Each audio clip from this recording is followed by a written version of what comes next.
Señorías, buenas tardes. Como decíamos ayer, nuestra democracia se desangra. Yo acuso, señor Marlaska, dando voz a millones de españoles, que este Gobierno socialcomunista está utilizando la crisis del coronavirus como una coartada para arrebatarnos nuestros derechos y libertades, para imponer un cambio de régimen con medidas represivas, censoras y autoritarias que son claramente arbitrarias e ilegales.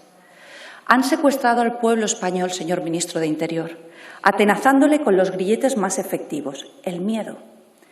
El miedo como herramienta de sometimiento. Y a lomos de nuestro miedo, señor Marlaska, cabalga la destrucción de nuestro Estado de Derecho, hoy convertido en un estado de sumisión, con unos jinetes socialcomunistas a quienes España y su pueblo han demostrado les importa muy poco. Nuestra democracia se desangra, señorías, y la libertad se nos está escurriendo entre los dedos. Si algo nos ha demostrado la historia es que con el totalitarismo, señor Iglesias, no se dialoga, se combate.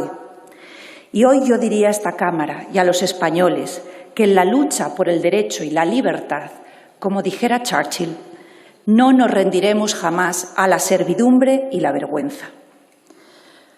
Es el momento, señorías, de la osadía y la resistencia.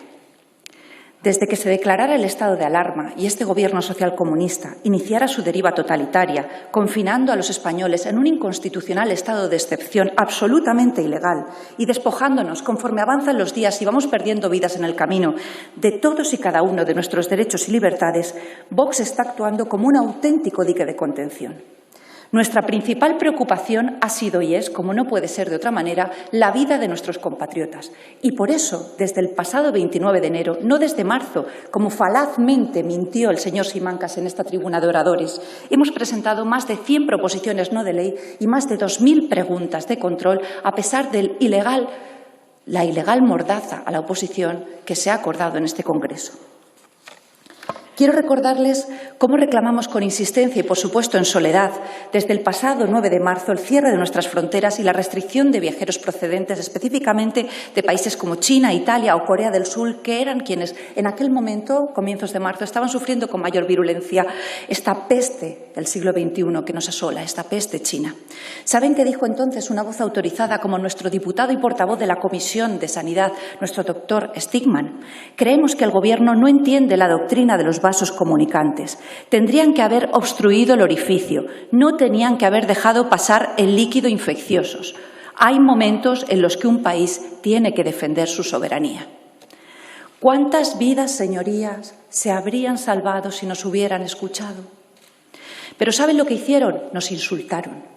Nos insultaron desde el Ministerio de Sanidad. Y no cualquier persona, uno de sus expertos, el director general de Ordenación Profesional, el señor Rodrigo Gutiérrez, que nos llamó ignorantes y xenófobos. Pero también en esta Cámara, y por citar un ejemplo muy concreto, señor Echenique, lamento que nos abandone, porque precisamente iba a referirme a sus manifestaciones, frente al pseudoperiodismo de los reporteros de mascarilla, frente al clickbait del vamos a morir todos, frente a la extrema derecha pidiendo el cierre de fronteras, por una gripe menos agresiva que la de todos los años, el rigor y la profesionalidad de Lorenzo Milá. A este tuit se acompañaba una conexión televisiva con la televisión española, como no, con el señor Xavier Fortes, actor destacado en la brigada informativa al servicio del Ministerio de la Verdad de este Gobierno socialcomunista, en la que el señor Lorenzo Milá se refería al coronavirus como una gripe que afecta sobre todo a las personas mayores, porque es necesario que tengamos memoria y que recordemos. El desprecio de este Gobierno socialcomunista hacia las personas de mayor edad en nuestro país ha estado presente desde el principio. Intentaron minimizar la importancia de esta pandemia extendiendo la idea de que solo mataba a los ancianos y continúan despreciando la vida de nuestros mayores como si valiese menos que la de cualquier otra persona más joven, desahuciándolos en las residencias de ancianos, donde quiero recordar que ya han muerto más de 14.000 completamente desahuciados, a quienes se les ha obligado a convivir con cadáveres porque se han convertido en auténticas morgues. ¿Y qué es lo que tenemos? Que siguen insultando al partido al que, por desgracia, El tiempo ha confirmado sus alertas sanitarias cuando, con la misma claridad, alzamos la voz para denunciar que están haciendo rapiña de la tragedia que asola España para imponer en nuestro país el modelo chavista venezolano. Lo dije en mi anterior intervención. Están aprovechando esta tragedia para avanzar ese mismo camino que ya recorrió el señor Hugo Chávez, ese demócrata, según el señor Pablo Iglesias, ese sectario, ese dictador, ese sangriento golpista, para arrebatar a nuestros hermanos venezolanos sus derechos y libertades, para llenar sus bolsillos con miles de millones de euros expropiados al pueblo y para convertir la gran nación de Venezuela en un narcoestado, según investiga Estados Unidos. Señor ministro Marlaska, este gobierno socialcomunista ha hecho de la mentira un sistema de supervivencia y por eso, con mucha claridad, sin escondernos, les calificamos desde Vox como el gobierno del bulo. Antes de que rebata mis afirmaciones, las ilustraré con unos ejemplos muy concretos. Porque yo no miento, señor ministro Marlaska, y tampoco cometo delitos, por más que esté intentando meterme en la cárcel. 31 de enero, Fernando Simón.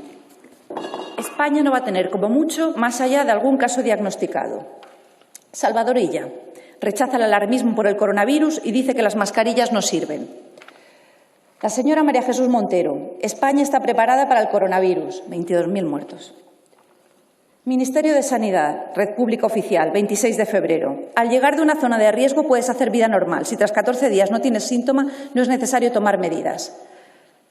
Ataúdes, señor Marlaska, que intentan ocultarlos. El Gobierno desoyó a la Organización Mundial de la Salud 5 veces en febrero. De mis favoritas. Calviño ve impactos poco significativos por el coronavirus en la economía y precisa que serían transitorios. Estamos hablando de 4 de marzo. Don Fernando Simón, no es necesario cerrar colegios o universidades porque no ayudaría a frenar la expansión del coronavirus. 25 de marzo, un informe de Sanidad del día 6 de marzo alertaba sobre el riesgo del contagio. Pero hete aquí, señor ministro Marlaska, que nos iba la vida en acudir a su manifestación ideológica. Moncloa barajó elevar la alerta sanitaria por el coronavirus 6 días antes del 8 de marzo. Illa garantiza mascarillas del coronavirus para hospitales y profesionales. Las seguimos esperando. Está usted también, señor Marlaska. Asegura que las farmacias tendrán mascarillas a finales de esta semana por la anterior. Seguimos esperándolas, señor Marlaska. Por no entrar en el bulo gubernamental por excelencia, que es el de los números de fallecidos, que a fecha de hoy y los que vendrán se han causado en España por culpa de esta peste china. Señor ministro Marlaska, usted manifestó que este Gobierno no tiene nada de lo que arrepentirse. Sé que ayer le preguntaron por este extremo en el Senado, pero yo quisiera que en esta Cámara, que representa la soberanía nacional, nos diga si hoy, con más de 22.000 fallecidos, y eso con sus cifras maquilladas, ha mitigado algo esa soberbia que está caracterizando a este Gobierno socialcomunista. Ustedes, señor ministro Marlaska, han hecho de la mentira oficial un instrumento de supervivencia en el poder. Y no nos extraña, porque ustedes asaltaron la Moncloa a lomos de la mentira y el fraude. Pero para ello necesitan un elemento esencial y es controlar la opinión pública. Y a eso responde la monitorización de las redes sociales. Necesitan identificar las corrientes de opinión críticas para censurar y neutralizar al disidente. ¿Cómo? Es muy fácil, con la teoría del todo es bulo. Todo, claro está, lo que no sea la mentira oficial. Necesitaban testar a la sociedad española y ver hasta qué punto estábamos preparados para renunciar por completo a nuestros derechos y libertades. ¿Y quién fue el instrumento del que se valieron? El siempre rendido señor Tezanos, que ha malversado el Centro de Investigaciones Sociológicas y que a través de lo que usted y yo sabemos perfectamente que es una pregunta capciosa, indujo a la opinión pública a considerar que lo único bueno es tener efectivamente una sola verdad oficial, una sola fuente oficial, la mentira gubernamental. Y ya tienen ustedes la justificación. Es el mismo pueblo español el que ha pedido la creación del Ministerio de la Verdad. Pero lo cierto es que ustedes ya lo han puesto en marcha de manera paraestatal. ¿Quién fija que eso no es bulo, señor Marlaska? ¿Quién fija la mentira oficial? En primer lugar y en primera instancia, desde luego, el Gobierno. todo lo que sea parte de esa mentira oficial habrá de ser considerado bulo y, por supuesto, represaliado. No son originales, señor Marlaska. Esto ya se ha aplicado en España. Esto ya lo hemos tenido durante la Segunda República, con la Ley de Defensa de la misma del año 1931, que calificaba como acto de agresión a la República la difusión de noticias que puedan quebrantar el crédito o perturbar la paz o el orden público. Una vez el Gobierno ha determinado el bulo gubernamental, es necesario que entren en acción los cómplices o cooperadores necesarios. Y a ellos me refería en mi anterior intervención, como la Gestapo o la Brigada Informativa. Califiquen ustedes como gusten la relación de servilismo. Hoy vuelvo a referirme a ellos y, desde luego, forman parte, ellos y las cadenas a las que están vinculados, de ese Ministerio de la Verdad. Y viendo las reacciones vehementes que se han producido, he de decir que no me sorprenden, porque la realidad es que grupos y cadenas como La Sexta estaban acostumbrados a una derecha rendida, y lo digo desde el más absoluto respeto. Pero saben ustedes perfectamente que es precisamente este Gobierno popular y la señora Soraya Sáez de Santamaría a quien debemos que fuera salvada precisamente la cadena La Sexta. Hoy todos sufrimos las consecuencias. Y un comunicado como el de A3 Media, además personalizando, tampoco nos sorprende, porque solo Vox se ha atrevido a alzar la voz para calificar claramente esos 15 millones de euros que se han incluido en un Real Decreto Ley aprovechando la pandemia. ¡Soborno! Y puedo asegurarles que nosotros no atacamos a periodistas, grupos o cadenas de manera personalizada. Nosotros criticamos actuaciones, criticamos que la televisión pública española se blanquee el terrorismo de ETA entrevistando a Otegi. Y, por supuesto, lo que no nos sorprende es que sea precisamente en La Sexta donde vaya el señor Iglesias a hacer las siguientes manifestaciones el pasado 16 de abril. Todos los demócratas tenemos que estar comprometidos para que el bulo, el insulto, la mentira, esa ultraderecha mediática y política no formen parte en ningún caso del futuro de nuestras sociedades. Señor ministro Marlaska, concluyo, señora presidenta. Este Gobierno social comunista cabalga a lomos de la mentira, pero no les voy a permitir, y lamento en el alma que no esté el señor presidente del Gobierno presente, que se lo tenga que decir a usted, que acusen a nuestro partido. Nos acusan de muchas cosas, pero no les voy a permitir que acusen a nuestro partido de que consideremos a las personas homosexuales personas enfermas. No se lo voy a permitir, porque eso no es un bulo gubernamental, eso es una falaz mentira. Y ustedes tienen mucho que tapar, porque es en su Gobierno la anterior ministra de Justicia quien, para referirse a una persona, lo hacía por su condición sexual y calificándola en unos términos que, por decencia, señor Marlaska, porque se me cae la cara de vergüenza, no lo voy a repetir en esta tribuna por decoro a esta Cámara. Concluyo, señora presidenta. Señora Marlaska, tiene que terminar, por favor. Concluyo, señora presidenta. Gracias. Lo que puedo asegurarle es que no nos van a asustar. No nos van a asustar. ¿De verdad pensaban que no sabíamos su propósito al nombrar a la señora Dolores Delgado como fiscal general del Estado? Concluyo como empezaba. En la defensa del derecho y la libertad no nos rendiremos jamás a la servidumbre y la vergüenza. Muchas gracias, señora presidenta. Gracias, señora Olona.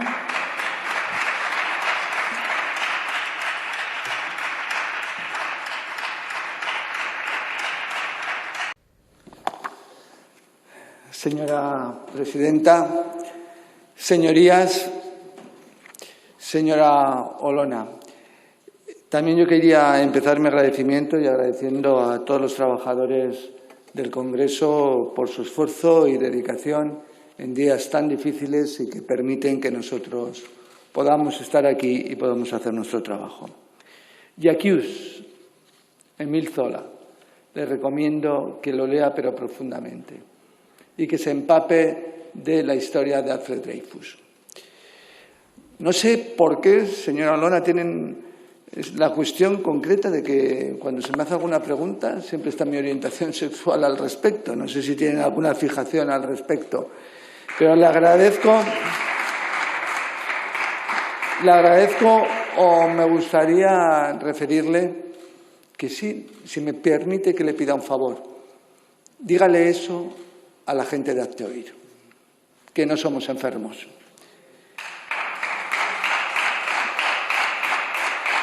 Esta interpelación que plantea su grupo parlamentario, interesando conocer las medidas que el Gobierno está, entre comillas, ejecutando con afectación de derechos y libertades fundamentales, en especial las anunciadas por el Ministerio del Interior para controlar la libre circulación de información y opinión en las redes sociales. Cierro comillas. Repito, vuelvo a abrir comillas. Las medidas para controlar la libre circulación y opinión en las redes sociales. Cierro de nuevo comillas. Esta interpelación, decía, se podría contestar de una manera muy rápida y sencilla. El Ministerio del Interior evidentemente no está implementando ninguna medida para controlar la libre circulación y opinión en las redes sociales. Y no lo hace por la sencilla razón de que nuestro país es un Estado de Derecho.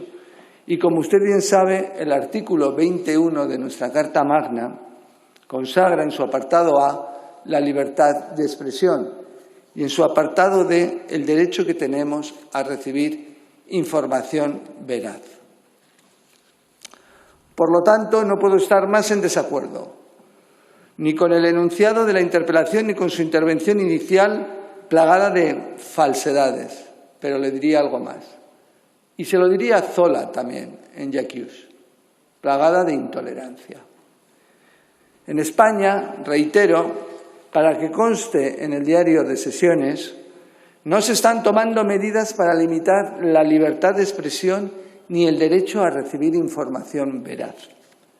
En España, como en todo el mundo, lo que está sucediendo es que hay una crisis sanitaria de primer orden, de una extraordinaria gravedad. Una situación que nos ha obligado a quedarnos en casa, a reducir nuestros contactos. Una situación excepcional que en unas pocas semanas nos ha obligado a cambiar. Nos ha obligado a cambiar cómo trabajamos, cómo nos relacionamos con nuestros familiares, amigos, con nuestros seres queridos.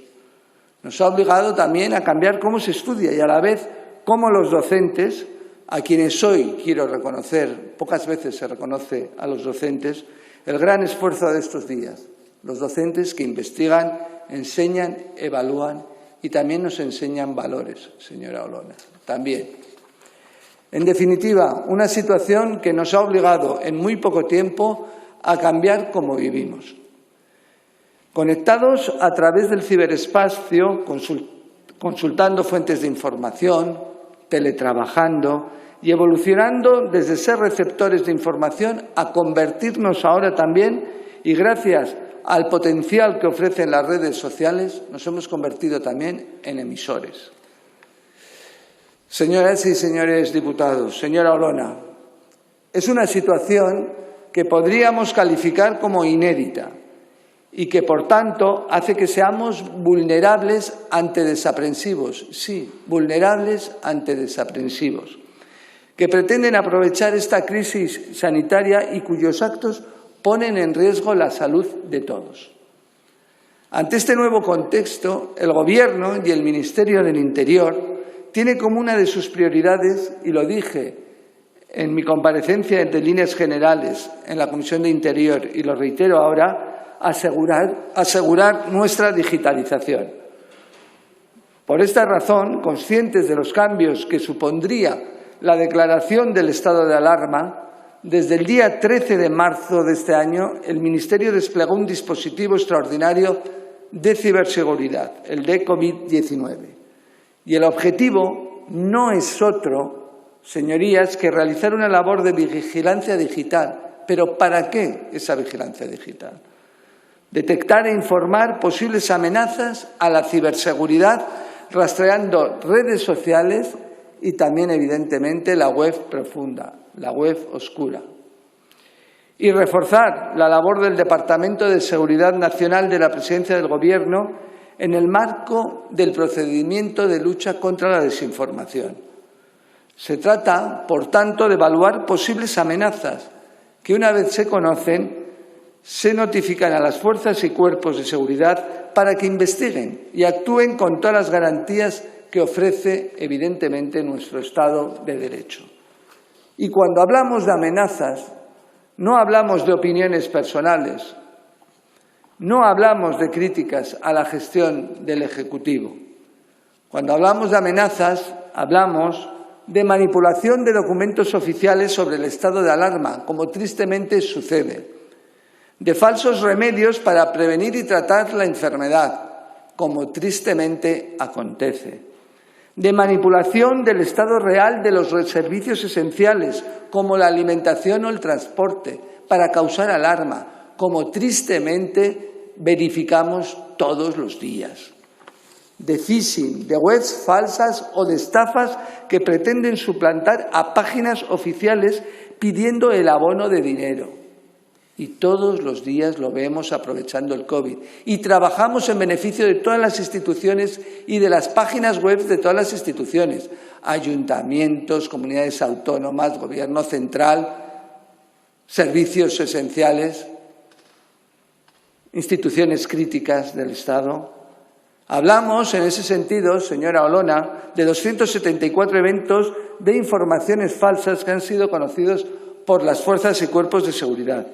Muchos de ellos sobre falsos remedios, como he dicho. Falsos remedios que ponen en riesgo la salud de nuestros ciudadanos.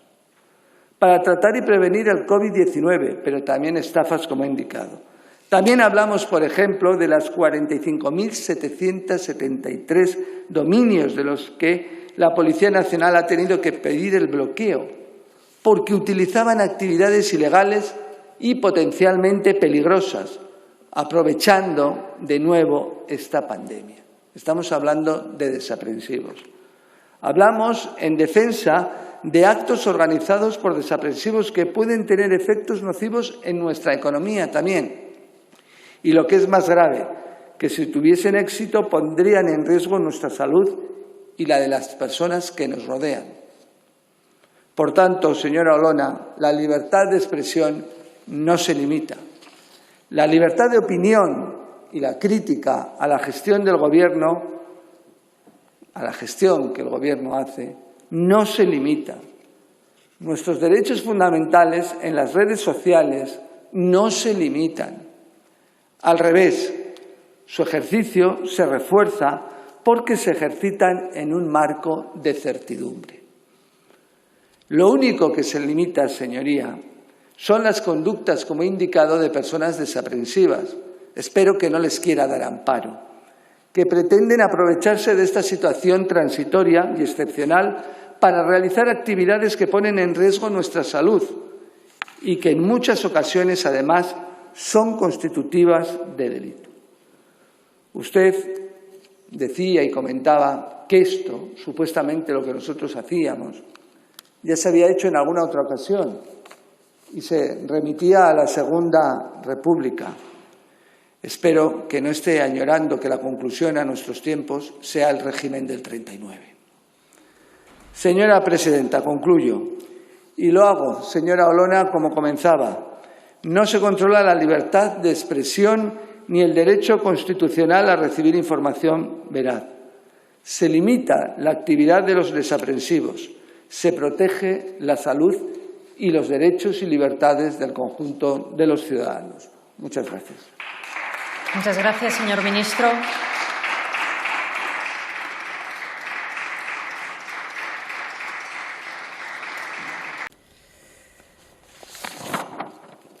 Gracias, señora presidenta. Señor ministro, desde el profundo respeto institucional le voy a decir que no voy a entrar a su juego. Simplemente quiero subrayarle que no es a mí ni a mi partido a quien debe usted explicar la miseria que supone que por condición sexual o por cualquier otra condición que nos iguala y no nos hace distintos se le califique como un insulto. No es ni a mí ni a nuestro partido, se lo aseguro, señor Marlaska. Señorías, como decía anteriormente, con el totalitarismo no se dialoga, se combate. Y, por supuesto, señor Marlaska, que no estoy haciendo alusión a un combate marcial, sino a un combate democrático. Yo soy hija de la democracia, formo parte de un partido democrático que si algo hace es luchar y defender la libertad. La de todos, señor Marlaska, también la de usted y, por supuesto, la de votantes distintos de nuestras formaciones. Pero la supremacía moral de la izquierda es la que ha llevado a que en este país, sin oposición a nuestra aparición, hasta la aparición de Vox, se haya considerado que solo debe existir una libertad en un lado y no para todos. Y ahora el problema es que ustedes se han abrazado al comunismo, se han arrojado a sus brazos, representados por el rostro más sectario del señor Pablo Iglesias. ¿Sabe qué ocurre, señor Marlaska? Que esto lo que determina es que ustedes consideren que hay libertad para llamar asesino al señor Aznar, para llamar corrupto al señor Rajoy, para hacer mofas sobre Irene Villa o sobre José Antonio Lara, para incluso jalear a las masas para que vayan a incendiar en la calle Génova la sede del PP. Y sin embargo, señor Grande Marlaska, cuando democráticamente alzamos una voz crítica, porque eso es lo que hacemos, lo ha dicho esta mañana el presidente Abascal, es nuestro derecho, pero también nuestra obligación. Amenazan con encarcelarnos, filtrando a los medios de comunicación informes de esa Fiscalía General del Estado, ocupada intencionadamente por quien hace 2 días era la ministra de Justicia, hasta el punto que uno de los diarios que forman parte de ese Ministerio de la Verdad acaba titulando «Los tuiteros de Vox se enfrentarán a penas de hasta 5 años de prisión». Por alzar la voz, señor ministro, esa no es la España que queremos, pero desde luego no vamos a permitir que nos arrinconen. Estamos en pie, hemos puesto pie en pared y eso es lo que hace Vox, defender la democracia, porque nuestra democracia, señor ministro Grande Marlaska, pese a su apariencia, desde luego que se desangra. Señor ministro Marlaska, yo quiero exhibirle un documento. ¿Conoce usted este documento? Usted lo conoce, yo he podido acceder a él. Y ahora lo voy a hacer público. Es el informe emitido por la Abogacía General del Estado en fecha 2 de abril, por el que se determina que no procede incardinar en el artículo 36.6 de esa famosa ley mordaza que ustedes denominan los incumplimientos a las limitaciones impuestas por el estado de alarma. ¿Conoce usted esta comunicación, señor ministro Grande Marlaska? Esta es suya, de fecha 14 de abril. Es la instrucción, comunicación, remitida por usted a los delegados del Gobierno de toda España, donde, en el formato de propuesta de sanción que incluye, desoye por completo este informe de la Abogacía General del Estado.